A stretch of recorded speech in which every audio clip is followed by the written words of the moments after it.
Now, let me tell you the art of solving multiple choice questions. As you know very well, first entrance exam for MDMS was in 1988. That time I just finished my final year MBBS, but I was not eligible because I have not completed my internship. And later that time the questions were very, very easy, but nowadays lot of competition. Even questions also, some out of 10 questions, say for example, 5 will be somewhat easier side, 2 will be somewhat tougher, 1 or 2 even more tougher, and 1 is very, very tough. Generally, they give questions like that. Now let me tell you what exactly you have to do. See, if you rule out 3 options out of 4, absolutely you have to answer. Okay. Number 2, if you can rule out 2 options, another 2 options 50-50, then also you have to attempt, because chances of right will be 50%. Now the question is, if we can rule out only one, whether to answer or not, it depends on the student. If I'm the student, I will answer, because the chances are 33%. If I lose 25%. So which is better? Going for 33%. Okay. But many times, many students, especially who have studied very well, if they can rule out only one, many times they may not answer, because it all depends on the personal mentality of a person. Now, being a professor of forensic medicine, you know very well there are test series.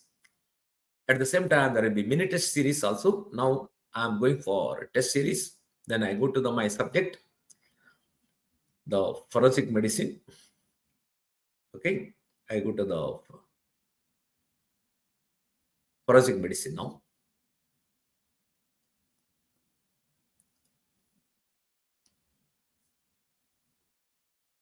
Now, there are many mini tests. Let me go one test randomly, say forensic medicine, mini test 3. Then I go to solve it. Then I read the journal instruction. All of you are expert in that because already you are spoken on that. Now, I don't want to waste your time, so let me start the test. Question number 1. One of the following is associated with sexual asphyxia. It is a single line.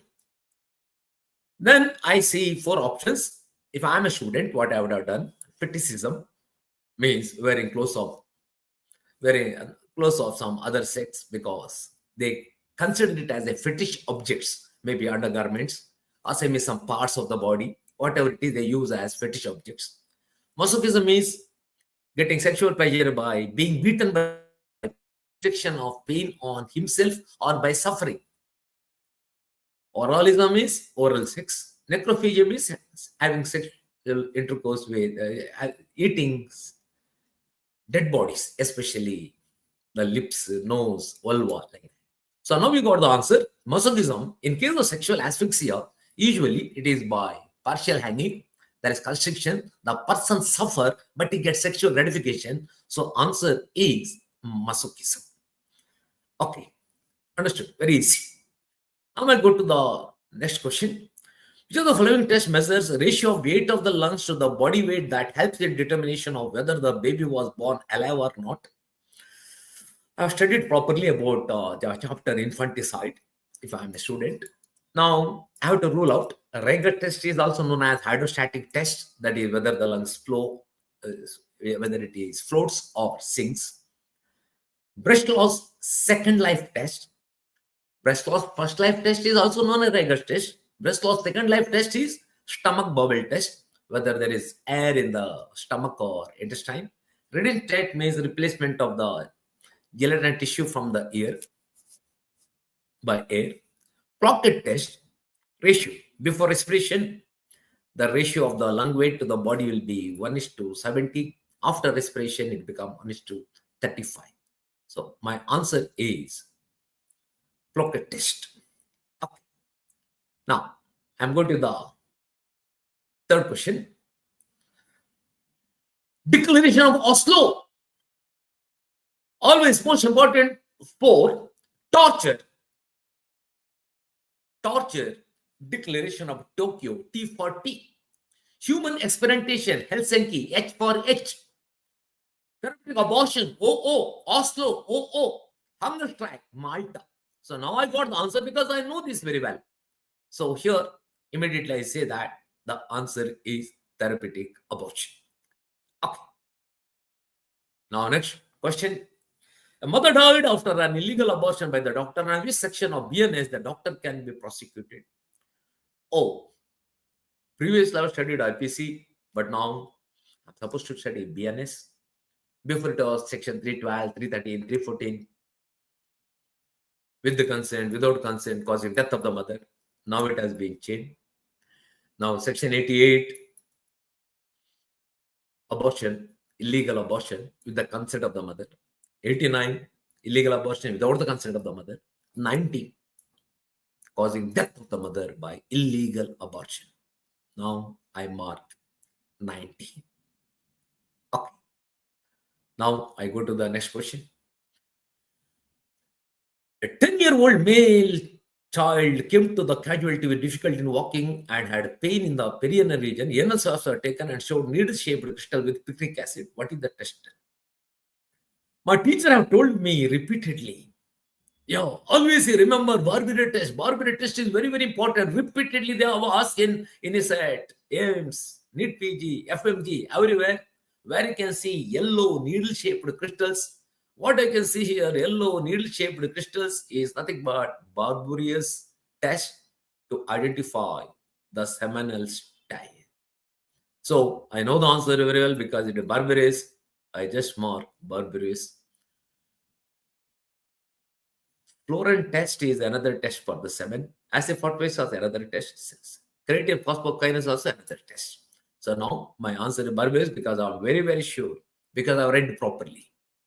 Okay. Next question. Troilism is sexual gratification derived by. All these are straightforward questions. It is not concept based, it is memory based. Okay. At the same time, being a teacher, I can tell you because I want to explain in the meantime within 1 minute per question. Intercourse with the prepubescent underage individual is pedophilia. Watching the act of defecation or urination, maybe undinism or urolagnia. Handling a particular object, clothing, etc., or part of the body other than sexual organs, fetishism. Watching the wife having sexual intercourse with another man. It is extreme degree of virism. Sometimes he sends his own wife to have sex with some other person and he gets sexual gratification. So answer is C. Okay. Next question. Spattling sign is seen in right from the beginning. When I was in second year or third year MBBS, I know very well. Overlapping of the skull bones, I can see USG, where there is overlapping of the skull bone. Absolutely straightforward question. See, first of all, they are drowning. Who will do ultrasound? Okay. So answer is maceration. Maceration. This is very, very easy question. A child who lives with her grandparents in an old house presents with abdominal pain, number 1. Number 2, anemia. Number 3, facial pallor. Which chronic poisoning is suspected in this case? Now, I have studied toxicology. I know very well, my teacher had told, the earliest sign of plumbism, that is chronic lead poisoning, is facial pallor. Facial pallor. At the same time, this lead, it inhibits the enzyme ALA dehydratase and ferrochelatase. It gives rise to anemia, poikilocytosis, anisocytosis. At the same time, any chronic poisoning, there will be abdominal pain. So facial pallor is the key feature of this question.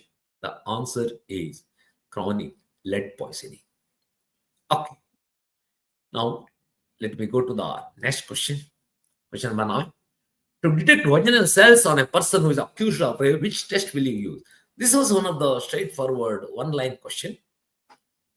The Florence test, Barberry test, both to identify the seminal stain.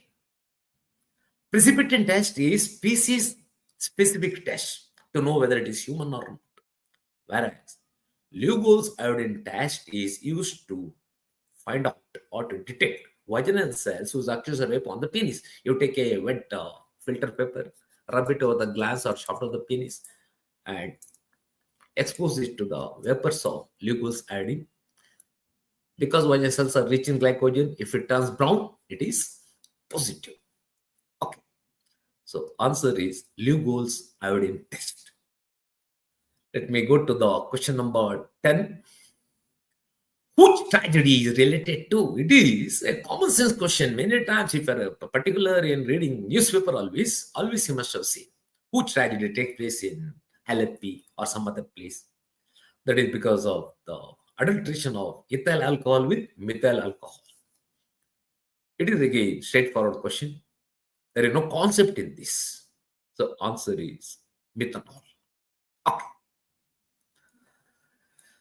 Police are chasing a murderer who jumps from the multi-storied building to escape. He lands on his feet but dies.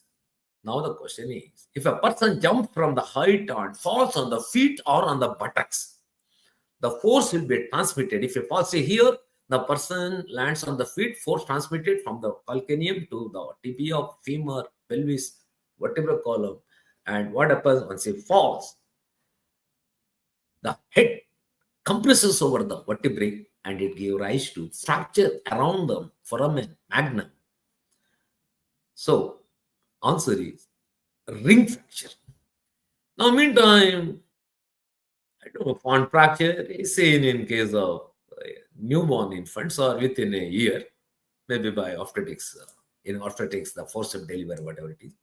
Spider web or mosaic or communicative fracture when a heavy object falls over the head or you bang the head over the wall. Hinge fracture, type 1, type 2, type 3. But anyway, here it is a easy question. The answer is a ring fracture. Okay. Now, let me go to the next question. Identify the type of the wound. As a student, it's very difficult for me whether it is incised wound or lacerated wound. If it is lacerated, what type of lacerated also things. The teacher always has to tell, whenever you see any injury given in the MCQ on the bony prominences, where the skin is underlying by bone,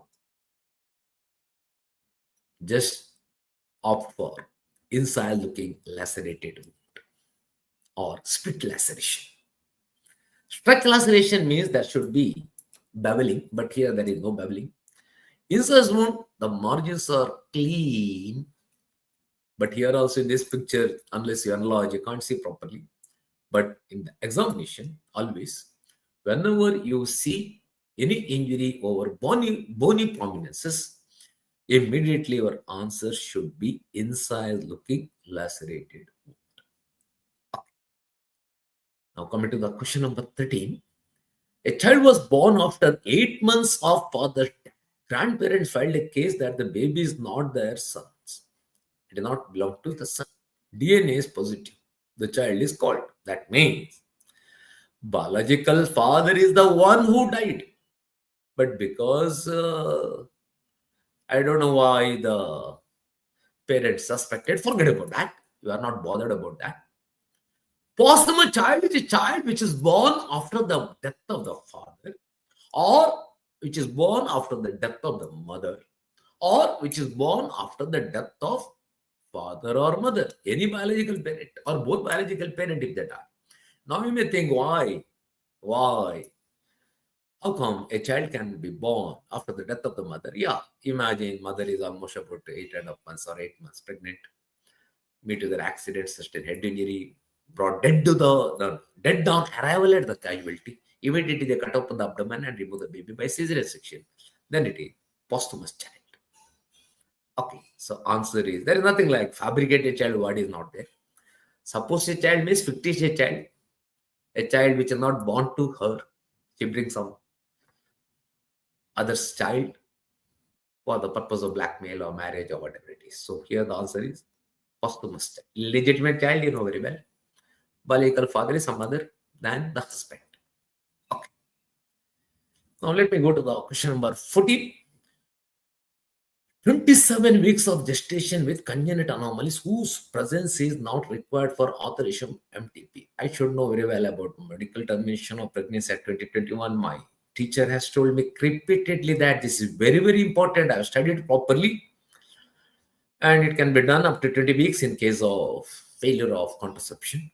20 to 24, like in case of incest, rape, even fetal anomalies or some things, only up to 24 weeks. But beyond 24 weeks, only in case where there is substantial fetal abnormality, which is diagnosed by a medical board, which consists of an obstetrician, a pediatrician, a sonologist, and another doctor nominated by the government, but not the lawyer. Lawyer is no way related. So I got the answer. Okay. Now coming to the last question. 30-year-old drowsy male was brought to the casualty, pulse 130 per minute, respirated 30. His lab reports are given below. He showed improvement on nastrogastric aspiration and administration of sodium bicarbonate. That means there was acidosis, number one.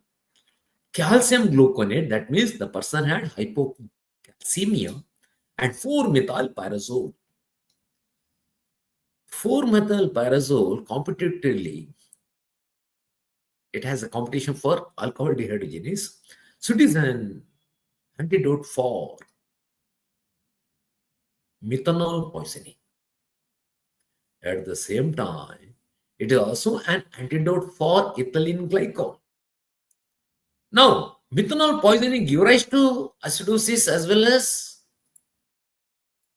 there is no hypocalcemia in case of methanol poisoning. Hypercalcemia is seen in calcium gluconate as well as ethylene glycol, because oxalic acid is one of the metabolic end product of ethylene glycol. So now the answer is ethylene glycol.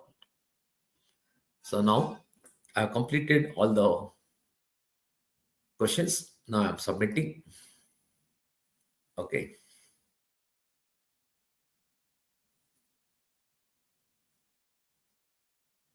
Okay. Are you sure you want to submit at the same time? Time is also up. Of course, I took exactly 10 minutes.